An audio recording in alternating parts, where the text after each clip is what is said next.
But at the time, your comment, Tim, was, I think, inappropriate because your response to our, complaint, or at least making you guys aware of the problem, was that you would rather see the trails closed down, and avoid litigation, if that's going to be, if it's going to be a liability issue.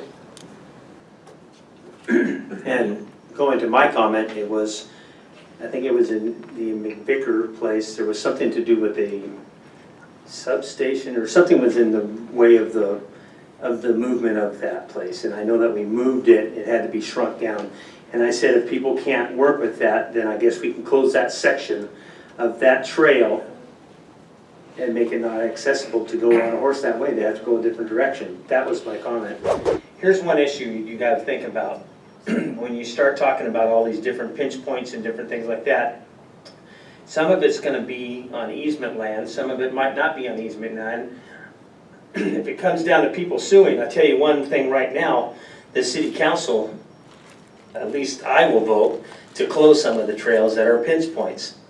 If I'm afraid that people are going to sue me on a pinch point because they went from 10 feet down to 7, because that's all we had, and it was a trail, and it was designated a trail, I will vote to close the thing, and that'll be that simple. That's why I said it that way, so people will understand that. If you can't move something that's already in the ground, I mean, I don't know what else to say. I mean, we did as best we can, and I guess it's 7.5 feet.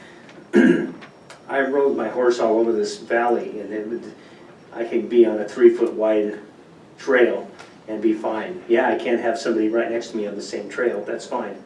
But in those instances, I guess if you ride horses, and I used to ride horses all the time, that would be an issue. So with that, thank you for your explanation, because I knew that's what the explanation was, but everybody else needed to know it too.